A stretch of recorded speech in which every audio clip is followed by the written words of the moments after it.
السلام عليكم ورحمة الله وبركاته. إن الحمد لله نحمده ونستعينه ونستغفره ونعوذ بالله من شرور أنفسنا ومن سيئات أعمالنا. من يهده الله فلا مضل له ومن يضلل فلا هادي له، وأشهد أن لا إله إلا الله وحده لا شريك له، وأشهد أن محمدا عبده ورسوله.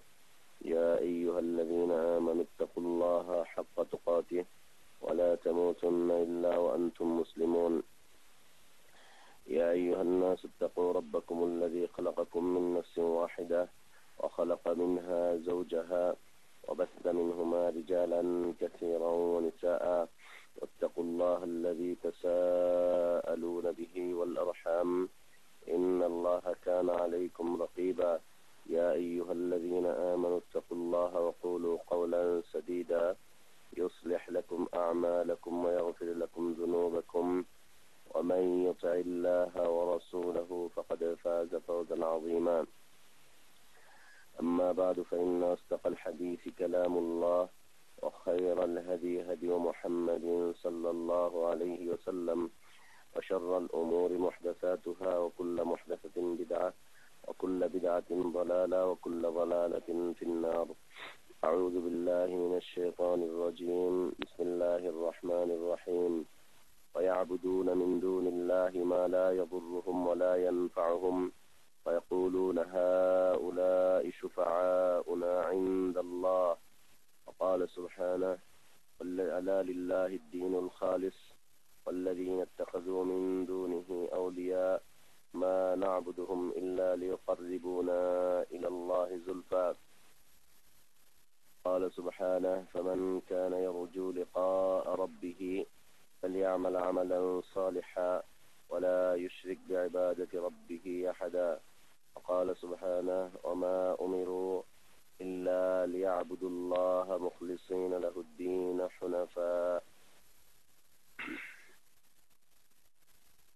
সমস্ত প্রশংসা, যাবতীয় গুণগান একমাত্র কেবলমাত্র শুধুমাত্র আল্লাহ রাব্বুল আলামিনের জন্য, যিনি আমাদেরকে মুসলিম করে সৃষ্টি করেছেন, যিনি পৃথিবীর মানুষকে বিশুদ্ধ হেদায়েতের পথে আহ্বান জানিয়েছেন, যিনি আমাদেরকে বিশুদ্ধ হেদায়েতের পথে হেদায়েত দান করেছেন, যিনি আমাদের জন্য উত্তম হালাল রিজকের ব্যবস্থা করেছেন, যিনি আমাদেরকে মৃত্যু দান করবেন, তিনি আমাদেরকে পুনরায় কিয়ামতের দিন হিসাবের কাঠগড়ায় দাঁড় করাবেন এবং বিশুদ্ধ ঈমান, বিশুদ্ধ আমলের ভিত্তিতে সেদিন যিনি মানুষকে নাজাত দান করবেন, জাযা দান করবেন, সে আল্লাহরই প্রশংসা আদায় করছি যে আল্লাহ রাব্বুল আলামিন আমাদেরকে দ্বীনি তালিমি মাজলিসে একত্রিত হওয়ার তৌফিক দান করেছেন। আলহামদুলিল্লাহ। অসংখ্য অগণিত সালাতু সালাম আমাদের প্রিয় নবী, প্রিয় রাসূল, প্রিয় ইমাম, প্রিয় আদর্শ ব্যক্তিত্ব, একমাত্র আদর্শ কেন্দ্রীয় ব্যক্তিত্ব মুহাম্মদুর রাসূলুল্লাহ সাল্লাল্লাহু আলাইহি ওয়াসাল্লামের প্রতি আল্লাহ সুবহানাহু ওয়া তাআলা যাকে কল্যাণের আধার করে বিশ্ব মানবতার জন্য মুক্তির দূত করে পাঠিয়েছিলেন, যার আদর্শের বাস্তবায়ন করা প্রত্যেক জাতি, ধর্ম, বর্ণ নির্বিশেষে সকল শ্রেণী পেশার মানুষের জন্য ফরজ করে দেওয়া হয়েছে, যদিও তারা বিভিন্ন দল, মত, পথ, তরিকা, ইজম, মাযহাব, বিভিন্ন দিক বিদিক ছুটোছুটি করে নিজেরাই নিজেদেরকে ক্ষতিগ্রস্ত করে তুলছে। সেই আদর্শ নবী, আদর্শ রাসূল, আদর্শ ইমাম, আদর্শ দায়ী, আদর্শ ব্যক্তিত্বের প্রতি সালাত ও সালাম, যার আদর্শের বাস্তবায়ন প্রকৃত হিদায়াত, যার আদর্শের বাস্তবায়ন প্রকৃত কল্যাণের পথ, নাজাতের পথ, সফলতার পথ, সেই রাসূলের প্রতি সালাত ও সালাম। আল্লাহুম্মা সাল্লি আলা মুহাম্মাদ ওয়া আলা আলি মুহাম্মাদ কামা সাল্লাইতা আলা ইব্রাহিম ওয়া আলা আলি ইব্রাহিম ইন্নাকা হামিদুম মাজিদ। আল্লাহুম্মা বারিক আলা মুহাম্মাদ ওয়া আলা আলি মুহাম্মাদ কামা বারাকতা আলা ইব্রাহিম ওয়া আলা আলি ইব্রাহিম ইন্নাকা হামিদুম মাজিদ। সম্মানিত উপস্থিত দিনদার, ইমানদার মুসলিম ভাই এবং বোনেরা, আল্লাহ সুবহানাহু ওয়া তাআলার অসংখ্য শুকরিয়া যে আল্লাহ সুবহানাহু ওয়া তাআলা আমাদেরকে ইসলাম ও জাহিলিয়াতের দ্বন্দ্ব, এই দ্বন্দ্বগুলো নিয়ে আলোচনা শুরু করার তৌফিক দান করেছেন, আলহামদুলিল্লাহ। আমরা এর আগে ভূমিকা স্বরূপ আলোচনা উপস্থাপন করেছিলাম। আজকে থেকে আমাদের মৌলিক দ্বন্দ্বগুলো নিয়ে আলোচনা শুরু হতে যাচ্ছে। আজকে প্রথম মতবাদ, জাহিলিয়াতের প্রথম মতবাদ, জাহিলিয়াতের প্রথম রীতিনীতি, জাহিলিয়াতের গঠনতন্ত্রের প্রথম ধারা। মতবাদ, রীতিনীতি, গঠনতন্ত্র এর প্রথম ধারা।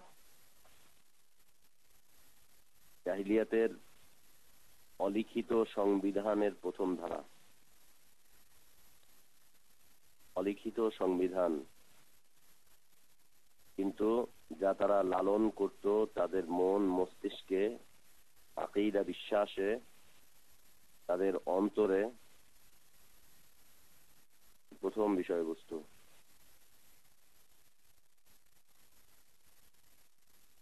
এক নম্বর মতবাদ, গঠনতন্ত্রের প্রথম ধারা, রীতিনীতি হচ্ছে ওয়াসিলা। ওয়াসিলা বা ওয়াসিতা, মাধ্যম। আমরা বলতে পারি যে পৃথিবীতে শিরক বা আল্লাহর সাথে অংশীদারিত্ব টিকে থাকার প্রধানত যে কয়েকটা মাধ্যম রয়েছে, তার মধ্যে হতে এটি একটি। পৃথিবীতে শিরক বা আল্লাহর সাথে অংশীদারিত্ব, এটা রুবুবিয়্যাতের ক্ষেত্রে হতে পারে, উলুহিয়্যাতের ক্ষেত্রে হতে পারে, আল্লাহর আসমা ও সিফাতের ক্ষেত্রে হতে পারে, আল্লাহর অস্তিত্বের ক্ষেত্রে হতে পারে। আল্লাহর অস্তিত্ব, আল্লাহর রুবুবিয়্যাত, উলুহিয়্যাত, আসমা ও সিফাত, এগুলোর ব্যাখ্যা আমরা এর আগ পর্যন্ত করে এসেছিলাম। এই ক্ষেত্রে যে শিরক বা অংশীদারিত্ব গুলো সাব্যস্ত হয় এবং টিকে থাকে পৃথিবীতে, টিকে থাকে মূলত মৌলিকভাবে চারটি কারণে। এক নম্বর হচ্ছে রব অথবা মাবুদ অথবা আল্লাহকে, আল্লাহর যে সিফাত গুলো আছে, সিফাতি নামের মাধ্যমে আল্লাহকে চিনতে না পারা, রবকে চিনতে না পারা, মাবুদকে চিনতে না পারা, খালিককে চিনতে না পারা, আল্লাহকে চিনতে না পারা। যদি আল্লাহকে চিনতে না পারে মানুষ, যদি তার রবকে চিনতে না পারে মানুষ, যদি তার খালিককে চিনতে না পারে মানুষ, যদি তার মালিককে চিনতে না পারে, মাবুদকে চিনতে না পারে মানুষ, যদি রহমানকে চিনতে না পারে মানুষ, যদি গফুরকে চিনতে না পারে, না পারার কারণেই শিরকের মধ্যে প্রবেশ করবে এবং শিরকের উপর টিকে থাকবে। আমরা এর আগে ধারাবাহিক কয়েকটি আলোচনা করে এসেছিলাম আল্লাহকে চিনতে না পারার কারণে কি ঘটতে যাচ্ছে, কি ঘটছে, কি ঘটতে যাচ্ছে, না চিনতে পারার কারণে কি হচ্ছে। এটা এক নম্বর কারণ, রবকে চিনতে না পারা, আল্লাহকে চিনতে না পারা, প্রকৃত মাবুদকে চিনতে না পারা।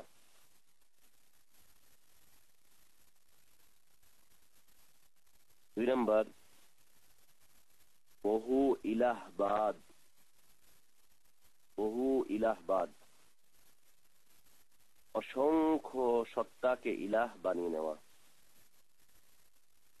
অসংখ্য সত্তাকে ইলাহ বানিয়ে নেওয়া। কেন? সে তার ইলাহকে চেনেনি, জানেনি, এই জন্যই অসংখ্য সত্তাকে ইলাহ বানিয়ে নিয়েছে। অসংখ্য সত্তার মধ্যে গাছ রয়েছে, পাথর রয়েছে, বৃক্ষ তরুলতা রয়েছে, সাগর রয়েছে, পাহাড় রয়েছে, নদী রয়েছে, কবর রয়েছে, মাজার রয়েছে, দরগা রয়েছে, খানকা রয়েছে। তার কাছে যেটা পছন্দ হচ্ছে, কুকুর বিড়াল রয়েছে, কচ্ছপ রয়েছে, কুমির রয়েছে, গজাল মাছ রয়েছে, যার কাছে যেটা মনে হচ্ছে। কেউ গজাল মাছের কাছে গিয়ে ইবাদত দিয়ে আসতেছে, নজর, মান্নত, সিজদা সব কিছু দিয়ে আসতেছে। কেউ কুমিরের কাছে গিয়ে দিয়ে আসতেছে, কুমিরের কাছে গিয়ে দিয়ে আসতেছে। ঢাকাতেও রয়েছে, ঢাকার বাইরে খানজান আলীতে, খুলনাতেও রয়েছে। কুমিরের কাছে গিয়ে মান্নত দিয়ে আসতেছে, কুমিরকে গিয়ে খাইয়ে আসতেছে, মনে করছে যে ওর মনোবাসনা পূর্ণ হয়ে যাবে। কেউ কচ্ছপের কাছে দিয়ে আসতেছে বাইজিদ বুস্তামিতে, নারী পুরুষ নির্বিশেষে, যার সন্তান হচ্ছে না সে যাচ্ছে, যার বিয়ে হচ্ছে না সে যাচ্ছে, ওকে সন্তুষ্ট করছে, ওকে পাউরুটি খাওয়াচ্ছে। কেউ গাছের কাছে দিয়ে আসতেছে, বাইজিদ বুস্তামিতে পলাশ ফুল গাছ রয়েছে দুইটি, দুইটার মধ্যে লাল সুতা বাঁধা হয়, একটার মধ্যে বিবাহিত বন্ধা নারীরা গিয়ে সুতা বেঁধে আসে যাতে বাচ্চা হয়, দ্বিতীয়টার মধ্যে অবিবাহিত নারীরা বেঁধে আসে যাতে করে তারা ভালো ভালো হাজবেন্ড পায়, স্বামী পায়, দিয়ে আসতেছে। আবার কেউ দরগার কাছে দিয়ে আসতেছে, ব্যক্তির কাছে দিয়ে আসতেছে, পীরের কাছে দিয়ে আসতেছে, যেমন ফরিদপুর আটরশির কাছে দিয়ে আসতেছে। কেন? ওখানে গেলেই মানুষ রিজিক পাচ্ছে, বড়লোক হয়ে যাচ্ছে, বড়লোক হয়ে যাচ্ছে। আবার কেউ শাহজালালের দরগায় গিয়ে দিয়ে আসতেছে। কেন? ওখান থেকে ক্ষমতার বন্টন হচ্ছে, নির্বাচনের আগে ওখান থেকে নির্বাচনী প্রচারণা শুরু হচ্ছে, অথবা খানজানারি থেকে নির্বাচনী প্রচারণা শুরু হচ্ছে। কেউ কুমিরের ইবাদত করছে, কেউ গজালের ইবাদত করছে, কেউ সাপের ইবাদত করছে, কেউ কচ্ছপের ইবাদত করছে, কেউ ব্যক্তির ইবাদত করছে, কেউ দরগার ইবাদত করছে, কেউ খানকার ইবাদত করছে, কেউ তারকা পূজা করছে, কেউ সূর্যের ইবাদত করছে, কেউ গাছের ইবাদত করছে, কেউ পাথরের ইবাদত করছে, কেউ নবী রাসূলদের ইবাদত করছে, কেউ মালাইকাদের ইবাদত করছে। অসংখ্য সত্তাকে মাবুদ বানিয়ে নিয়েছে, ইলাহ বানিয়ে নিয়েছে, অসংখ্য সত্তাকে। এই বহু ইলাহবাদ, অসংখ্য সত্তাকে ইলাহ হিসাবে ধারণ করার কারণে পৃথিবীতে শিরক টিকে আছে। অসংখ্য সত্তাকে কখনো কখনো এই অসংখ্য ইলাহ, অসংখ্য সত্তা অদৃশ্যেই থেকে যায়। যেমন জিনদের ইবাদত করা হয়, জিনদের ইবাদত করা হয়, জিনরা অদৃশ্যেই থেকে যায়। মাঝে মাঝে ভেলকিবাজি দেখিয়ে দেওয়ার কারণে ওই ভেলকিবাজির মাধ্যমে ইবাদত নিয়ে থাকে। রাতের বেলায় 3 রাস্তার মোড়ে সিন্নি দিয়ে আসতে বলা হয়। ওখানে কে খায় সিন্নি? অদৃশ্য থেকেও হতে পারে, আপনার সামনে দৃশ্যমান নয় এমন সত্তারও ইবাদত করা হয়ে থাকে। আবার দৃশ্যমান, এটা জীবিতও হতে পারে, মৃতও হতে পারে, জীবিতও হতে পারে, মৃতও হতে পারে। এটা গাছের আকারে হতে পারে, এটা আকৃতির আকারে, ভাস্কর্যের আকারে হতে পারে, ভাস্কর্যের আকারে নাও হতে পারে। এটা মাটির নিচে শায়িত হতে পারে, আবার মূর্তির মতো দাঁড়িয়ে থাকাও হতে পারে। বহু ইলাহবাদ, অসংখ্য ইলাহ, অসংখ্য সত্তাকে ইলাহ বানিয়ে নেওয়া, এটা শিরক টিকে থাকার কারণ। 3 নম্বর, খালেক এবং মাখলুকের মাঝে দূরত্ব। খালেক এবং মাখলুকের মাঝে দূরত্ব, সৃষ্টিকর্তা আর সৃষ্ট জীব এর মাঝে দূরত্বকে সৃষ্টি করে দেওয়া বিভিন্ন অজুহাতের মাধ্যমে। দূরত্ব একটা হচ্ছে সত্তাগত দূরত্ব, আছেই, অবশ্যই থাকবে, এটা ইসলাম বলছে সত্তাগত দূরত্ব। দ্বিতীয়ত অবস্থানগত দূরত্ব, আল্লাহ আরশে আজিমে আছেন আর মাখলুক আর অনেক অনেক অনেক অনেক নিচে। কেউ জমিনে বসবাস করছে, কেউ আকাশে বসবাস করছে, আর এর দূরত্ব অনেক অনেক অনেক বেশি, অনেক অনেক দূরত্ব। এইটা সেই দূরত্ব নয়। খালেক আর মাখলুকের মাঝে দূরত্ব বলতে এটা সেই দূরত্ব নয়, এটা তো ইসলাম সম্মত দূরত্ব। দূরত্ব ইসলাম সমর্থিত, ইসলাম সম্মত। যে অবস্থানগত দূরত্ব, সত্তাগত দূরত্ব নয়, এই দূরত্ব হচ্ছে সম্পর্কগত দূরত্ব। সম্পর্কগত দূরত্ব, আল্লাহর সাথে বান্দার সাথে সম্পর্কহীনতা, সম্পর্ক ছিন্নতা। এই সম্পর্কহীনতার মাধ্যমে যে দূরত্বতা সৃষ্টি হয়, এর কারণে পৃথিবীতে শিরক টিকে থাকে। 4 নাম্বার, খালেক এবং মাখলুকের মাঝে এই দূরত্বকে ঘুচাবার জন্য একটা মিডিয়া নির্ধারণ করা হয়, যাকে ওসিলা বলা হয়। দূরত্বকে ঘুচিয়ে দিচ্ছে, কিন্তু সরাসরি সম্পর্ক হচ্ছে না। সম্পর্কটা হচ্ছে একটা মাধ্যম দিয়ে, একটা মাধ্যম দিয়ে। সরাসরি সম্পর্ক হচ্ছে না, হচ্ছে একটা মাধ্যম দিয়ে। একটা হচ্ছে অনেক অনেক অনেক দূরে, অনেক দূরে, ও আল্লাহর কাছে যায় না, আল্লাহর ইবাদতই করে না, আল্লাহর কাছে চাই না, অনেক দূরত্ব ঘটে গিয়েছে। এটা হচ্ছে দূরত্ব। এই দূরত্বটাকে আবার ঘুচিয়ে দেওয়ার জন্য, এই দূরত্বটাকে বন্ধ করে দেওয়ার জন্য, সম্পর্কটাকে আরো ঘনীভূত করার জন্য সরাসরি আল্লাহর সাথে সম্পর্ক করতে পারছে না, একটা মিডিয়ার মাধ্যমে সম্পর্ক করছে। একটা মিডিয়ার মাধ্যমে সম্পর্কটাকে গড়ে তুলছে। এই মিডিয়াটা কখনো মূর্তি হবে, মূর্তি আকারে আসছে। এই মিডিয়া কখনো কবর মাজার আকারে আসছে। এই মিডিয়া কখনো খানকা দরগা আকারে আসতেছে। এই মিডিয়া কখনো গাছপালা আকারে আসতেছে। এই মিডিয়া কখনো পাথর আকারে আসতেছে। এই মিডিয়া কখনো জিন্দা আকারে আসতেছে। এই মিডিয়াটা কখনো মুর্দা আকারে আসতেছে। মিডিয়া।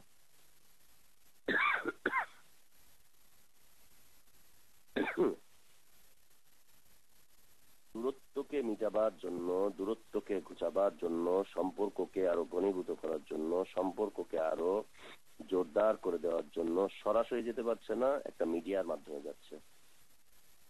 মিডিয়া, মিডিয়া দিয়ে সে আল্লাহর সাথে সম্পর্ক করতে চাচ্ছে। এক্ষেত্রে যুক্তি উপস্থাপন করা হচ্ছে যে আপনি বিচারকের কাছে সরাসরি যেতে পারবেন না উকিল ছাড়া। বিচারকের সাথে সরাসরি যেতে পারবেন না উকিল ছাড়া। বিচারকের কাছে আপনি আপনার মামলাকে উপস্থাপন করতে পারবেন না উকিলের মাধ্যম ছাড়া। আপনি ছাদে উঠতে পারবেন না সিঁড়ি ছাড়া। এই যুক্তি উপস্থাপন করা হচ্ছে। যুক্তিটা তো সুন্দর, যুক্তিটা তো সুন্দর এবং সত্য। এই যুক্তি সুন্দর এবং সত্য। আপনি প্রাইম মিনিস্টারের কাছে যেতে পারবেন না কোন একজন মন্ত্রী অথবা এলাকার নেতার রেফারেন্স ছাড়া। এই যুক্তি সত্য এবং সুন্দর, খুবই সুন্দর, খুবই সত্য। বিচারপতি আপনার কথা শুনবেন না, উকিলের মাধ্যম দিয়ে আপনাকে যেতেই হবে। আপনি 5 তলা ছাদে উঠতে পারবেন না, হয় সিঁড়ি অথবা লিফটে আপনাকে উঠতেই হবে, কিচ্ছু করার নেই। আর আপনি প্রাইম মিনিস্টার পর্যন্ত যেতে পারবেন না কোনো একজনের অথরাইজ ছাড়া, রেফারেন্স ছাড়া। তিনি কে? যিনি রেফারেন্স দিবেন প্রধানমন্ত্রীর কাছে, তিনি হচ্ছে প্রধানমন্ত্রীর নিকটবর্তী একজন ব্যক্তি, যে কোনো একজন ব্যক্তি। তার মাধ্যম দিয়ে আপনাকে যেতে হবে। এই কথাগুলো সত্য এবং সুন্দর, কিন্তু এটা দুনিয়ার ক্ষেত্রে ভাইজান, এটা দুনিয়ার ক্ষেত্রে, এটা দিন বা আখিরাতের ক্ষেত্রে নয়। এটা দুনিয়ার ক্ষেত্রে। এবং দুনিয়ার ক্ষেত্রে এই যে 3টা যুক্তি উপস্থাপন করা হচ্ছে, এই 3টা যুক্তি দুর্নীতিযুক্ত। এই 3টা যুক্তি সত্য সুন্দর, কিন্তু দুর্নীতিযুক্ত। এই 3টা যুক্তির পিছনে দুর্বলতা আছে। এই 3টা যুক্তির পিছনে অসত্য অনেক কিছুই কাজ করে। আপনি দেখছেন না পৃথিবীতে বিচার ব্যবস্থার অবস্থা, কোর্ট কাচারিতে বিচারকের কাছে উকিল অসংখ্য মিথ্যা তথ্য উপস্থাপন করে। একজন নিরপরাধ ব্যক্তিকে দোষী সাব্যস্ত করা হচ্ছে, আবার আরেকজন অপরাধীকে নির্দোষ সাব্যস্ত করে বের করে নিয়ে আসা হচ্ছে। মজলুম বিচার পাচ্ছে না দুনিয়ার বিচারকের কাছে, একদম বিচার পাচ্ছে না। এবং উভয়ই কখনো কখনো অন্ধ হয়ে যাচ্ছে, বিচারক এবং উকিল উভয়ই অন্ধ হয়ে যাচ্ছে কখনো কখনো। যে কোনো কিছুর কাছে, ব্যক্তির কাছে অথবা ব্যক্তির সম্পদের কাছে অথবা ব্যক্তির ব্যক্তিত্বের কাছে অন্ধ হয়ে যাচ্ছে এবং দুর্নীতিগ্রস্ত হচ্ছে। ইনসাফ প্রতিষ্ঠিত হচ্ছে না, ন্যায় বিচার প্রতিষ্ঠিত হচ্ছে না। কিন্তু আল্লাহ সুবহানাহু ওয়া তাআলা এর থেকে সকল দিক থেকে আল্লাহ সুবহানাহু ওয়া তাআলা একেবারেই মুক্ত। তিনি শতভাগ বা তার চাইতেও বেশি যদি কিছু থাকে, তার চাইতেও বেশি যদি কিছু থাকে, হচ্ছে ইনসাফ করবেন। কোন অপরাধী আল্লাহর কাছে ছাড় পাবে না, আবার কোন নিরপরাধ ব্যক্তির উপরে কোন ধরনের জুলুম অত্যাচার হবে না। আল্লাহ বলছেন ওয়ালা ইয়াজলিমু রাব্বুকা আহাদা, তোমার রব কারো উপরে জুলুম করবেন না, কোনো ক্ষেত্রেই না। পৃথিবীর বিচারকের কাছে দুর্নীতি চলে, আল্লাহর কাছে কোনো দুর্নীতি চলবে না। পৃথিবীর বিচারকের কাছে মিথ্যা সাক্ষী উপস্থাপন করা যায়, আল্লাহর কাছে মিথ্যা সাক্ষী উপস্থাপন করা যাবে না। পৃথিবীর মানুষগুলো দুর্নীতিগ্রস্ত হয়ে যায়, কিন্তু আল্লাহ এমন মহান সত্তা, তিনি এত ন্যায় বিচারক, তার কাছে কোনো দুর্নীতি কাজে লাগবে না, কোনো সুপারিশ তার কাছে কোনো কাজে লাগবে না।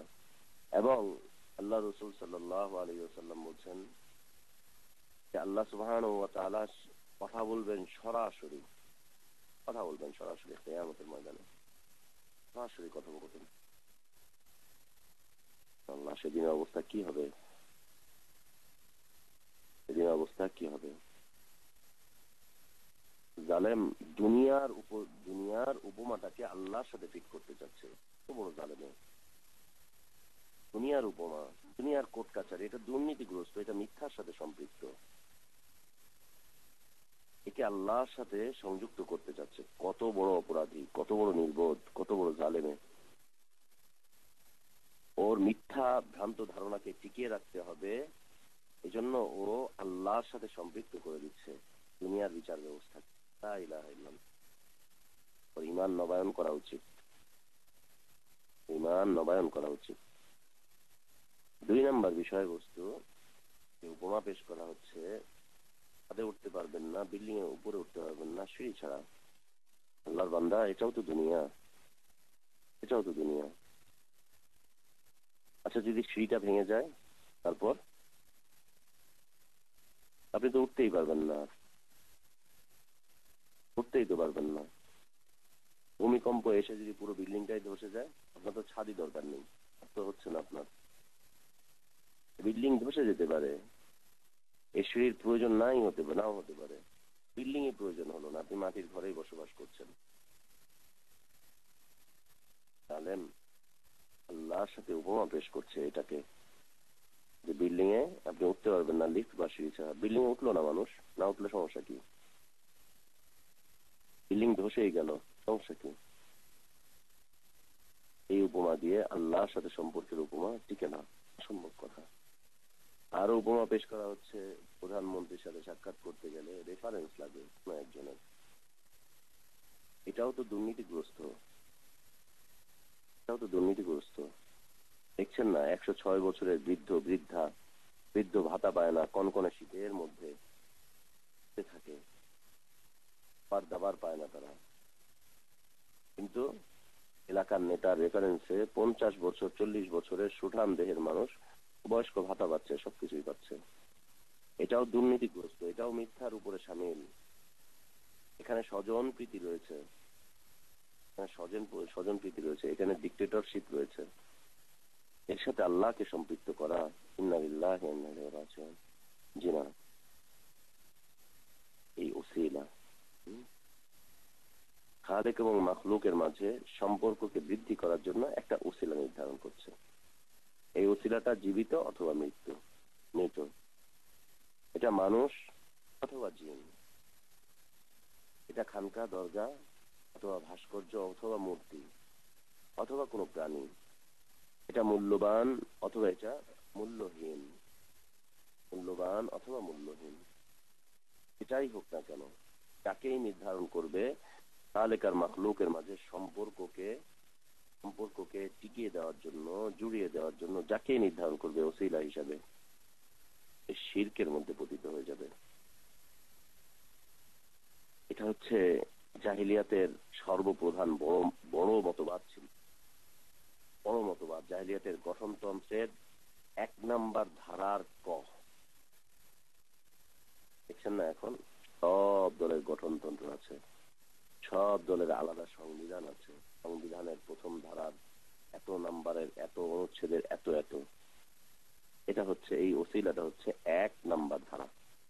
1 নাম্বার গঠনতন্ত্র, 1 নাম্বার সংবিধান, 1 নাম্বার ধারা, 1 নাম্বার রীতিনীতি, 1 নাম্বার মতবাদ,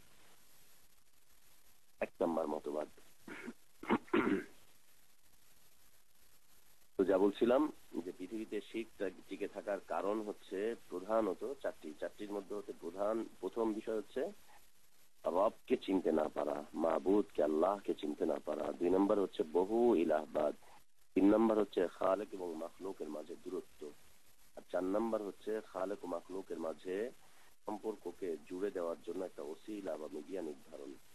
প্রথম 3টার কারণেই চতুর্থটা সৃষ্টি হয়েছে। প্রথম 3টার কারণেই 4র্থ নাম্বার ওসিলাটা সৃষ্টি হয়েছে। যদি প্রথম 3টা না থাকতো তাহলে এই ওসিলাটা আসতো না, এই ওসিলাটা আসতো না। প্রথম 3টাকে মিলিয়েই এটা, এই ওসিলাটা। এটা হচ্ছে 1 নাম্বার মতবাদ, খালেক ও মাখলুকের মাঝে ওসিলা নির্ধারণ, মিডিয়া নির্ধারণ। এটা কখনো পীর হতে পারে, সে হক্কানি নামেও হতে পারে, আর পৃথিবীর মানুষ তাকে ভণ্ডও বলতে পারে। আসলে সবটাই ভণ্ডামি, কোনোটাই কোরআনে পাওয়া যায় না, হাদিসেও পাওয়া যায় না। এর কোন নীতিমালায় কোরআন এবং হাদিসে খুঁজে পাওয়া যায় না, কোরআন সুন্নাহর মধ্যে খুঁজে পাওয়া যায় না। পুরোটাই ভণ্ডামি, পুরো ওসিলাটাই ভণ্ডামি, পুরোটাই ভণ্ডামি। আর এই ওসিলা টিকে থাকে যে কয়েকটা কারণে, ওসিলা টিকে থাকে যে কয়েকটা কারণে। ওসিলা কতক্ষণ পর্যন্ত মানুষ টিকিয়ে রাখে? যতক্ষণ তারা চায়। কিভাবে টিকে থাকে? যে কারণগুলো হচ্ছে 1 নাম্বার। 1 নাম্বার কারণ হচ্ছে যে এই ওসিলাগুলোর মাধ্যমে আল্লাহর কাছে শাফাআত কামনা করে। ওসিলাগুলোর মাধ্যমে আল্লাহর কাছে শাফাআত কামনা করে। এক্ষেত্রে তারা কিছু যুক্তি উপস্থাপন করতে পারে, এর মাধ্যমে আল্লাহর কাছে শাফাআত কামনা করে। যুক্তি কি উপস্থাপন করে?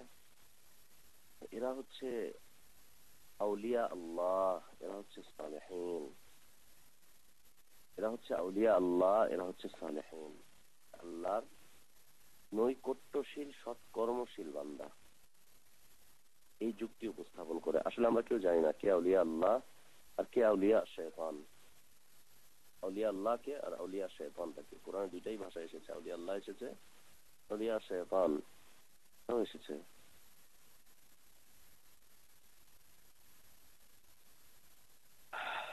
কে আউলিয়া আল্লাহ, কে আউলিয়া শয়তান এটা আমরা জানি না, তবে কর্মকাণ্ড দেখে চেনার উপায় রয়েছে। এই ব্যক্তি চিনতে পারবে যে নিয়মিত কোরআন সুন্নাহ অধ্যয়ন করে, সে চিনতে পারবে যে কোরআন সুন্নাহ অধ্যয়ন করে, কোরআন সুন্নাহর গভীর জ্ঞান রাখে, কোরআন সুন্নাহর উপরে যে আমল করে, সে চিনতে পারবে কে আউলিয়া আল্লাহ আর কে আউলিয়া শয়তান, কে আউলিয়া আল্লাহ আর কে আউলিয়া শয়তান, কে ইবাদুর রহমান আর কে ইবাদুর শয়তান। পারবে যে কোরআন সুন্নাহ অধ্যয়ন করে, গভীর জ্ঞান রাখে। কোরআন সুন্নাহ অধ্যয়ন ব্যতীত কেউ চিনতে পারবে না। আপনি অন্য সবকিছু অধ্যয়ন করতে পারেন, যত কিছু আপনি অধ্যয়ন করেন, যত বড় ডিগ্রি আপনি রাখেন, আপনি এটা চিনতেই পারবেন না কে আউলিয়া আল্লাহ আর কে আউলিয়া শয়তান, কে সালেহীন সৎকর্মশীল আর কে সালেহীন নয়। আপনি কখনো চিনতে পারবেন না যতক্ষণ পর্যন্ত আপনি নিয়মতান্ত্রিক ভাবে নিয়মিত কোরআন এবং সুন্নাহ অধ্যয়ন না করেন, সহিহ সুন্নাহ অধ্যয়ন না করেন, ততক্ষণ পর্যন্ত আপনি চিনতে পারবেন না, বুঝতে পারবেন না। তো এই আউলিয়া আল্লাহ এবং সালেহীনদের মাধ্যমে, এটা হচ্ছে মানুষের বানানো, এদের মাধ্যমে শাফাআত কামনা করা। আসলে শাফাআত তো কামনা করছে না, বরং এদের কাছেই শাফাত কামনা করছে, আল্লাহর কাছে শাফাত কামনা করে না। শাফাত কামনা করে এদের কাছে, এদের কাছে শাফাত কামনা করে, এদের কাছে গিয়ে আবেদন করে এরা যেন আল্লাহর কাছে আবেদন করে, এদের কাছে আবেদন করে এরা যেন আল্লাহর কাছে আবেদন করে দেয়। একটা কারণ ওসিলা টিকে থাকার, এটা মূলত তাদের কাছেই দোয়া করা, এই আউলিয়া আল্লাহ এবং সালেহিনদের কাছেই দোয়া করা। এদের কাছে গিয়ে কাঁদছে, এদের সামনে গিয়ে হাত তুলে দোয়া করছে, এদের কাছে গিয়ে সিজদা করছে, এদের কাছে গিয়ে চোখের পানি ঝরাচ্ছে। মূর্তি আকারে হোক, কবর আকারে হোক, মাজার আকারে হোক, গাছ আকারে, দরজা আকারে, খানকা আকারে, জীবিত আকারে, মৃত আকারে, মূল্যবান আকারে অথবা অমূল্য আকারে, মূল্যহীন আকারে, যেটাই হোক না কেন, এদের কাছে গিয়ে কান্নাকাটি করছে, এদের কাছে গিয়ে চাচ্ছে, এদের কাছে গিয়ে মনের আকুতি ব্যক্ত করছে, এদের কাছে গিয়ে বলছে। এটা মূলত তাদের শাফাত কামনা নয়, বরং তাদের কাছেই শাফাত চাচ্ছে।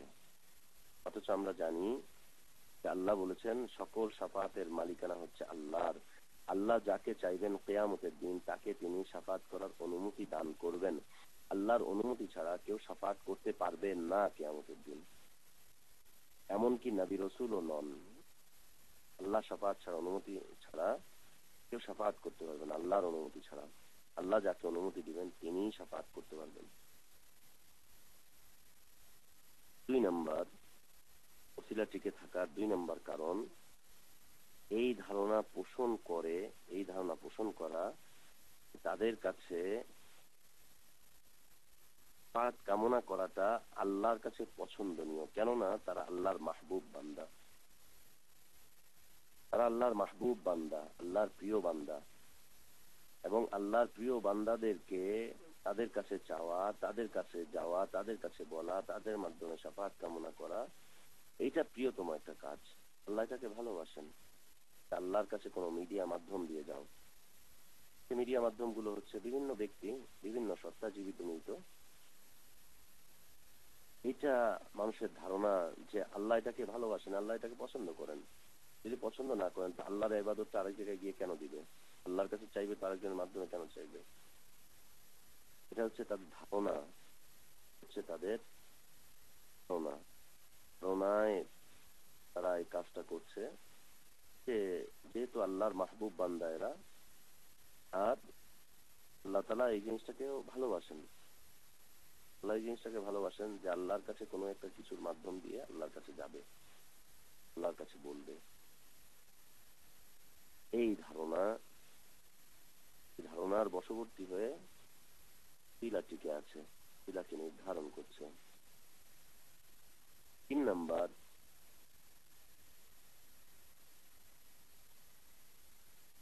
এই আউলিয়া আল্লাহ এবং সালেহিনদের একটা মর্যাদাগত অবস্থান আল্লাহর কাছে রয়েছে। আউলিয়া আল্লাহ এবং সালেহিনদের একটা মর্যাদাগত অবস্থান আল্লাহর কাছে রয়েছে। এই মর্যাদাগত অবস্থানটাকেই তারা ওসিলা মনে করছে।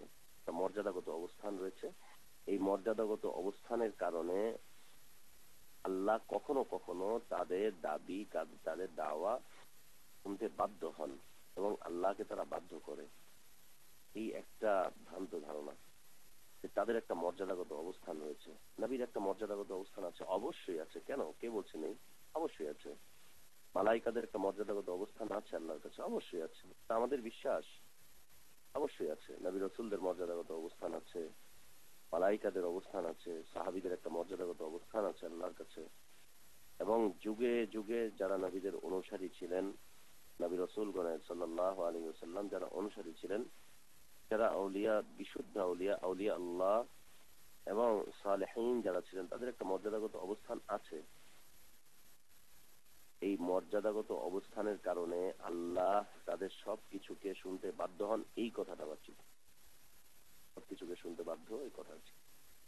মর্যাদাগত অবস্থান আছে, থাকবে। তাদের মর্যাদাগত অবস্থান দিয়ে তারা আল্লাহর কাছে পার পাবেন। আর তাদের মর্যাদাগত অবস্থানের কারণে আল্লাহ তাআলা যদি তাদেরকে অনুমতি দেন তাহলে তারা শাফাআত করতে পারবে, অন্যথায় তারা শাফাআত করতে পারবে না, তারা শাফাআতের মালিক নন। কিন্তু এই মর্যাদাগত অবস্থানটাকে তারা ওসিলা হিসাবে পেশ করছে, পেশ করে কখনো কখনো মনে করছে যে আল্লাহ তাদের কথা শুনতে বাধ্য, বরং বিভিন্ন কিতাবাদিতে তাদের লেখালেখি দেখলে অবস্থা দৃষ্টিতে মনেই হচ্ছে এবং এ কথা বলেও ফেলছে যে আল্লাহ এদের কাছে বাধ্য হয়ে যান। মর্যাদাগত অবস্থানকে কেন্দ্র করে কাজটা করছে। আর আল্লাহর বান্দা, মর্যাদাগত অবস্থান আছে, কে বলেছে নেই?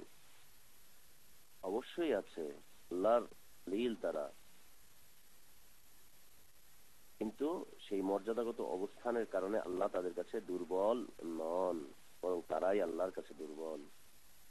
আল্লাহ তাদের কাছে দুর্বল নন, আল্লাহ তাদের কোনো কিছুতে বাধ্য নন, বরং তারা আল্লাহর বাধ্যতা স্বীকার করে নিয়েছে। অতএব তোমাকেও আল্লাহর বাধ্যতা স্বীকার করে নিতে হবে। তুমি ওনাদের মর্যাদার উসিলা করে তুমি কেন অবাধ্য হতে যাচ্ছ? আল্লাহর অবাধ্য কেন তুমি হতে যাচ্ছ? তারা তো আল্লাহর বাধ্যতা স্বীকার করতো, তুমি কেন অবাধ্য হতে যাচ্ছ? তারা তো নাচ গান করতো না, তুমি কেন করছো? তারা তো গাঁজা মদ আফিম খেত না, তুমি কেন খাচ্ছ? তারা তো কবর মাজারে গিয়ে সিজদা করতো না, কেন তুমি করছো? তারা তো উসিলা ধরতো না। কোন নবী কার উসিলা ধরে আল্লাহর কাছে দোয়া করেছেন? কোন নবী কার উসিলা ধরে আল্লাহর কাছে দোয়া করেছেন? কোন নবী এদের মতো করে এই জীবন যাপন করেছেন? কোন আউলিয়া আল্লাহ সালেহীন তাদের মতো এই কবর পূজা, মাজার পূজা, পীর পূজা, দুর্গা পূজা করেছেন? কে করেছেন? কোন আউলিয়া আল্লাহ সালেহীন করেছেন? তার বান্দা, মাথাকে খুলতে হবে, মাথাকে খুলতে হবে। এ হচ্ছে তৃতীয় বিষয়, তাদের মর্যাদাগত অবস্থানটাকে তুলে ধরা, তুলে ধরে আল্লাহকে বাধ্য মনে করে ফেলা, বাধ্য মনে করে। আল্লাহকে বাধ্য মনে করতে গিয়ে এটা মনে করে ফেলা এরা যে এরা যা বলবে তাই ঘটবে, এরা যা বলবে তাই হবে, এই জন্যই তাদের কাছে যাচ্ছে। আল্লাহ, মানুষের মুখে কেমন ধরনের কথাবার্তা শোনা যায়? ইসরায়েলের কাছে গিয়ে আল্লাহর বিরুদ্ধে নালিশ করে, আল্লাহর বিরুদ্ধে নালিশ করে। রসুলের কাছে আল্লাহর বিরুদ্ধে নালিশ করে, মৃত রসুলের কাছে আল্লাহর বিরুদ্ধে নালিশ করে। লা ইলাহা ইল্লাল্লাহ, লা ইলাহা ইল্লাল্লাহ। 4 নাম্বার, আউলিয়া আল্লাহ এবং সালেহীনরা এদেরকে আল্লাহ ভালোবাসেন। 4 নাম্বার, এটা তাদের একটা ধারণা। আর অবশ্যই আল্লাহ ভালোবাসেন, কিন্তু এই ভালোবাসার কারণে তারা যে ওসিলাকে নির্ধারণ করছে, আল্লাহ রসুল সাল্লাল্লাহু আলাইহি ওয়াসাল্লাম তার গোষ্ঠীর সব লোকজনকে ডাকলেন, ডেকে বলছেন, ইয়া মাআশারা কুরাইশ তারু আনফুসাকুম, এই কুরাইশ সম্প্রদায়, তোমরা নিজেরা নিজেদেরকে খরিদ করে নাও, তোমরা নিজেরা নিজেদেরকে বাঁচাও, আমি তোমাদের কোনো কল্যাণ করতে পারি। এই চাচা আব্বাস ইবনে আব্দুল মুত্তালিবের ছেলে চাচা আব্বাস, তুমি নিজেকে জাহান্নামের আগুন থেকে বাঁচাও, তুমি কিছু করতে পারবে না। এই ফুপি, আমি তোমার জন্য কিছু করতে পারবো না। এই ফাতেমা, নিজের মেয়েকে ডেকে বলছেন, ফাতেমা, আমি তোমার জন্য কিছু, তোমার মাল সম্পদ দরকার, নিয়ে যাও আমার থেকে, আমি তোমার কোনো কল্যাণ করতে পারবো না, কিন্তু শুনে দেখো, আমি তোমার কোনো কল্যাণের মালিক নই, কোনো কল্যাণের মালিক আমি নই। 5 নম্বর ধারণা, 5 নম্বর বিষয়, নিজেদেরকে হাকির মনে করা। নিজেদেরকে হাকির মনে করা। হাকির মানে হচ্ছে একদম নিকৃষ্ট বস্তু মনে করা, একদম নিকৃষ্ট বস্তু মনে করা নিজেদেরকে। যেমন বিভিন্ন ইসলামিক কিতাবাদিতে, ইসলামিক বলতে এদের লেখালেখি না, মানে নামধারী ইসলামের কিতাবে আপনি দেখবেন লেখক একটা ভূমিকা লিখেছেন, ভূমিকা লেখার পরে নিচে লিখতেছেন নাচিজ। নাচিজ মানে, নাচিজ মানে কোনো কিছুই না। আরে আল্লাহর বান্দা, আপনি যদি কিছুই না হন, আপনি লিখলেন কিভাবে? যে জিনিসটা অস্তিত্বে নেই, সে লেখে কিভাবে? আপনার হাত আছে এই জন্য আপনি লিখছেন, আপনার ব্রেন আছে এই জন্য আপনি ব্রেন দিয়ে চিন্তা করছেন, আপনার অন্তর আছে এই জন্য আপনি ভাবছেন, আপনি ভাবছেন, আপনার ব্রেনের মধ্যে জমা হচ্ছে, আপনার হাত কাজ করছে, আপনি লিখে যাচ্ছেন। আর ভূমিকা লিখে বলছেন নাচিজ, কিছুই না, আমি কিছুই না। এরপর লিখছে হাতের, মানে হচ্ছে একেবারে নিকৃষ্ট। আল্লাহর বান্দা, একেবারে নিকৃষ্ট কেন নিজেকে করছেন? অবশ্যই এটা কোরআন সুন্নাহ অনুযায়ী তাদের জন্য প্রযোজ্য। হাকির, অবশ্যই হাকির এরা, নিকৃষ্ট এরা। কোরআনের আয়াত অনুযায়ী নিকৃষ্ট। আল্লাহ বলছেন উলাইকা কাল আনআম বাল হুম আযাল, এরা হচ্ছে একেবারে হাতির, একেবারে নিকৃষ্ট। তো নিজেদেরকে হাতির মনে করা, নিকৃষ্ট মনে করা, নাচিজ নিজেদেরকে মনে করা। আল্লাহর বান্দা, আপনি নিজেকে আল্লাহর বান্দা মনে করেন, নাচিজ কেন মনে করছেন? আপনি লেখেন আল্লাহর বান্দা অমুক অমুক, আপনি নাচিজ কেন বলছেন? এটা হচ্ছে ওই যে তাসাউফের আকীদা, তাসাউফের বিষয়, আমি কিছুই না, আমি তোমারই ছায়া। মৌলভী জাকারিয়া সাহেব লিখেছেন না হাজারে সাদাকাতে, হাজারে সাদাকাতের মধ্যে লিখেছেন না, আল্লাহ আমি কিছুই না, আমি হচ্ছি নাচিজ, আমি কিছুই না, আমি তোমারই ছায়া। দেখেন অবস্থাটা কি। এই মাত্র নিজেকে বলছে আমি কিচ্ছু না। আচ্ছা, যেই জিনিসটা কিছুই না তার আবার ছায়া হয়? তার আবার ছায়া হয়? আপনি একটা জিনিসকে অস্তিত্বহীন মনে করছেন, তার আবার ছায়া হয় নাকি? ছায়া কোথায়?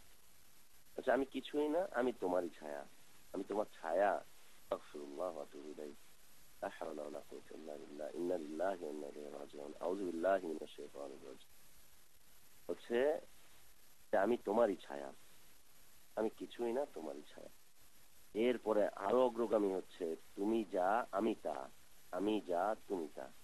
নিজেকে আল্লাহর সাথে সম্পৃক্ত করছে। আল্লাহ তুমি যা আমি তা, মানে আমি তুমি, তুমি আমি। উল্লেখ করছে আমি তুমি, তুমি আমি। আমি জাকারিয়া, আমি কিছুই না, আমি হচ্ছি তুমি, আর তুমি হচ্ছ আমি। আমি তোমার ছায়া হয়ে পৃথিবীতে এসেছি। নিজেকে আল্লাহ দাবি করলো এই জাকারিয়া। ইন্না লিল্লাহি ওয়া ইন্না ইলাইহি রাজিউন। সব দৌড়াচ্ছেন না গাট্টি বোঝকা নিয়ে, দৌড়াতে থাকেন, দৌড়াতে থাকেন, যত পারেন দৌড়াতে থাকেন। দুনিয়াতেও কষ্ট, আখেরাতেও কষ্ট। দুনিয়াতেও 40 কেজি গাট্টি নিয়ে দৌড়াচ্ছেন, 50 কেজি গাট্টি নিয়ে দৌড়াচ্ছেন মাথায় করে, এক ডেকচি নিয়ে দৌড়াচ্ছেন, দুনিয়াতেও কষ্ট পাচ্ছেন। আখিরাতের কথা বলার অপেক্ষা রাখে না, আল্লাহ ফায়সালা করবেন। যে ব্যক্তি নিজেকে আল্লাহ দাবি করে ফেলছে, যে ব্যক্তি নিজেকে আল্লাহর সমান দাবি করছে, যে ব্যক্তি নিজেকে আল্লাহর ছায়া হিসেবে দাবি করছে, যে ব্যক্তি নিজেকে আল্লাহর ভিতরে বিলীন করার দাবি করছে, আর পিছনে দৌড়াচ্ছেন বুজুর্গি। কত বড় বুজুর্গ, কত বড় বুজুর্গ। সারা জীবন কাওয়ালি, কাওয়ালি গিয়েছে মদিনাতে থেকে, কাওয়ালি গাইতো সারাদিন, ধ্যান করতো সারাদিন। শয়তান কত খেলা খেলেছে এদেরকে নিয়ে, কত খেলা খেলেছে এদেরকে নিয়ে। নবীর কবরের কাছে গিয়ে ঘুমিয়ে থাকে, নবীর কবরের কাছে গিয়ে খাবার চায়, নবীর কবরের কাছে গিয়ে বিচার চায়। মৃত ব্যক্তিকে মৃত মনে করে না, মৃত ব্যক্তিকে জিন্দা মনে করে। আবার বলে পরিপূর্ণ ক্ষমতা নিয়ে তোমাদেরকে এই করব সেই করব। আবার তিনি তার পীর সাহেবকে দোজাহানের আশ্রয়স্থল মনে করে। এই জীবনে আশ্রয় দিবে, ওই জীবনে আশ্রয় দিবে পীর সাহেব। এদের পিছনে দৌড়াচ্ছেন, দৌড়ান, যত পারেন দৌড়ান। আল্লাহ বলছেন সারিউ ইলা মাগফিরাতিন মির রাব্বিকুম, তোমার রবের মাগফিরাতের দিকে দৌড়াও, স্পিড করো। ওয়াসারিউ ইলা মাগফিরাতিন মির রাব্বিকুম, সাবিকু ইলা মাগফিরাতিন মির রাব্বিকুম, অগ্রগামী হয়ে যাও, দৌড়াতে থাকো তোমার রবের মাগফিরাতের দিকে। আর এরা দৌড়াচ্ছে বুজুর্গের তরিকার দিকে, খানকার তরিকার দিকে, চিল্লার দিকে, পীর সাহেবের দিকে, ব্যক্তিত্বের দিকে। দৌড়াও যত পারো। ও নেতার পিছনে দৌড়াচ্ছে, রক্ত বিলাচ্ছে নেতার পিছনে। হ্যাঁ, নেতা একটা ইসলামের তরিকা দিয়েছে, এই তরিকার পিছনে দৌড়াচ্ছে। অপেক্ষায় থাকেন, আসতেছে ইসলামী তরিকা, ইসলামী আন্দোলন, ইসলামী সংগঠন। লা ইলাহা ইল্লাল্লাহ।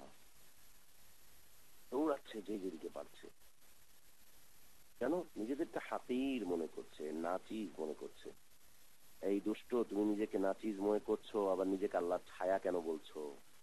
তুমি নিজেকে নাচিজ মনে করছো, আবার আল্লাহ কেন বলছো নিজেকে? ইন্না লিল্লাহি ওয়া ইন্না ইলাইহি রাজিউন। দুষ্টুমির একটা সীমানা থাকে। বের হয়ে আসো আল্লাহর রাস্তে, ছেড়ে দাও আল্লাহর রাস্তে, এগুলো শয়তানি ভণ্ডামি ছেড়ে দাও। ইসলামের ছায়াতলে চলে আসো, ইসলামকে চেনো, ইসলামকে জানো, ইসলাম পড়ো, ইসলাম বোঝো। তাহলে শিরিক মুক্ত জীবন যাপন করতে পারবে না। আল্লাহর কাছে তোমার ফায়সালা খুব করুণ হয়ে যাবে, করুণ হয়ে যাবে তোমার কাছে আল্লাহর ফায়সালা। বের হয়ে চলে আসো, সকল প্রকার তরিকা মত থেকে বের হয়ে চলে আসো, আল্লাহর পথে চলে আসো। কিসের উসিলা, কিসের কি? আল্লাহ আল্লাহ তোমাকে সৃষ্টি করেছেন যেই কয়টা ধাপে, কোথাও কোনো ওসিলার প্রয়োজন ছিল না। আল্লাহ তোমাকে ধাপে ধাপে রিজিক দিয়েছেন, কোথাও কোনো ওসিলার প্রয়োজন হয়নি। আল্লাহ তোমাকে জীবন জীবিকা দিয়েছেন, কোথাও কোনো ওসিলার প্রয়োজন হয়নি। আল্লাহ তোমাকে এতগুলো নিয়ামত দিয়েছেন যে নিয়ামতগুলো তুমি গুণে শেষ করতে পারবে না, কোথাও কোনো ওসিলার প্রয়োজন হয়নি। আর আল্লাহকে একটুখানি সিজদা করবে, আল্লাহর কাছে একটুখানি চাইবে, এখানে ওসিলা প্রয়োজন হচ্ছে। মরাটাকে নিয়ে আসতেছো তুমি। লা ইলাহা ইল্লাল্লাহ, লা ইলাহা ইল্লাল্লাহ। মরা যেটা, ও মরার পরে আরো শক্তিশালী হয়ে যায়, মরলে আরো শক্তিশালী। বাহ, মরার পরে যত শক্তি, শক্তি প্রদর্শন করা শুরু হয়ে যায় মরার পরে। ওরে মানুষ ধরে ধরে নিয়ে যে ওকে মাটির নিচে শুইয়ে দেয়, এরপরে ও শক্তি বেড়ে যায়। যখন শোয়াচ্ছে ও বলতেও পারে না আমাকে এখানে শুইও না। ওর কাপড় চোপড় খুলে মানুষ গোসল করায়, ও তখন নিজের লজ্জাও থাকতে পারে না। আর ওই নাকি মরার পর শক্তি। স্মৃতি তো যা বলছিলাম, ওসিলা টিকে থাকে নিজেদেরকে হাকির জানার কারণে। আল্লাহর বান্দা, আপনি আল্লাহর কাছে অবশ্যই ছোট, অবশ্যই ছোট। আল্লাহর মর্যাদার কাছে আপনি অবশ্যই ছোট, কিন্তু আল্লাহ আপনাকে নাচিজ করে পাঠাননি, আল্লাহ আপনাকে হাকির করে পাঠাননি। কিছু কাজ করার কারণে আপনি হাকির হয়ে যেতে পারেন, কিছু কাজ করার কারণে হাকির হয়ে যেতে পারে মানুষ, দুর্বল হয়ে যায়। মানুষকে এমনি দুর্বল করে সৃষ্টি করা হয়েছে, কিছু কাজ করার কারণে সে আরো দুর্বল হয়ে যায়। কাজগুলোকে ছেড়ে দেন না, আপনার এই সমস্ত দুষ্টামি বন্যামি ছেড়ে দেন না, এমনিতেই ঠিক হয়ে যাবে। নিজেকে মনে করে আমি হচ্ছে পাপী বান্দা, হ্যাঁ পাপী বান্দা, সমস্যাটা কোথায়? আপনি পাপী বান্দা, সমস্যাটা কোথায়? আল্লাহর কাছে সরাসরি চাইতে। আল্লাহই তো বলছেন, ইয়া ইবাদিয়াল্লাযীনা আসরাফু আলা আনফুসিহিম লা তাকনাতু মির রাহমাতিল্লাহ, ইয়া ইবাদিয়াল্লাযীনা আসরাফু আলা আনফুসিহিম। আমার বান্দারা যারা নিজেদের উপরে জুলুম করেছো, অত্যাচার করেছো, অবিচার করেছো, শিরিক করেছো, কবর পূজা মাজার পূজা করেছো, বিদআত করেছো, হারাম করেছো, জিনা করেছো, ব্যভিচার করেছো, হিজাব ছাড়া রাস্তায় রাস্তায় চলেছো, এ যাই করেছো, নিজের উপরে জয়ে যত অত্যাচার করে ফেলেছো, তা তাকনা তুমি আল্লাহর দয়া থেকে তুমি নিরাশ হয়ে যেও না, নিরাশ হয়ে যেও না আল্লাহর দয়া থেকে। ইন্নাল্লাহা ইয়াগফিরুয যুনুবা জামিআ, নিশ্চয়ই আল্লাহ তাআলা সকল পাপ গুলোকে ক্ষমা করবেন, সব পাপ গুলোকে ক্ষমা করবেন শুধু তওবার মাধ্যমে। সুবহানাল্লাহ। ইন্নাহু হুয়াল গফুরুর রহিম, তিনি ক্ষমাশীল, তিনি দয়াময়। শুধু আল্লাহর কাছে সরাসরি চাও, তওবা করো আল্লাহর কাছে। আল্লাহ সুবহানাহু ওয়া তাআলা আরো বলছেন, ওমান তাবা ওয়া আমানা ওয়া আমিলা আমালান সালিহা ফাউলাইকা ইউবাদদিলুল্লাহু সাইয়্যাতিহিম হাসানাত। যে ব্যক্তি তওবা করবে, ঈমান আনবে, পরিশুদ্ধ ঈমান, পরিপূর্ণভাবে ঈমান আনবে, আমলে সালেহ করবে, আল্লাহ তাআলা তার অতীতের পাপগুলোকে সওয়াব দিয়ে পরিবর্তন করে দিবেন। অতীতে অপরাধ করেছিলেন, পাপের পাহাড় জমে গিয়েছিল, অসংখ্য গুনাহ লেখা হয়েছিল, এগুলোকে আল্লাহ তাআলা সওয়াব দিয়ে পরিবর্তন করে ফেলবেন। কেমন পাপ? কি পাপ? শুধু তওবা করেন, ঈমানের উপরে টিকে থাকেন, আর আমলে সালেহ করতে থাকেন, আর সেই জায়গায় প্রত্যাবর্তন করতে যেন না। আল্লাহ মাফ করে দিবেন অতীতের সবগুলো পাপকে। তাই হয়েছিল না মক্কার মুশরিকদের ক্ষেত্রে? বড় বড় মুশরিক যারা ছিলেন, তওবা করলেন, ঈমান আনলেন, আমলে সালেহ করলেন, আল্লাহ সুবহানাহু ওয়া তাআলা তাদেরকে জান্নাতের গ্যারান্টি দিচ্ছেন আলাদা আলাদা করে। সুবহানাল্লাহ, আলাদা আলাদা করে জান্নাতের গ্যারান্টি দিচ্ছেন। ইন্নাল্লাহা ইয়াগফিরুয যুনুবা জামিআ ইন্নাহু হুয়াল গফুরুর রহিম। কার উসিলা দরকার ছিল? কে বলেছে কার উসিলা? অন্দামি যত সব উসিলা আবার নির্ধারণ হচ্ছে কি ল্যাংটা বাবার উসিলা। আস্তাগফিরুল্লাহ ওয়া আতুবু।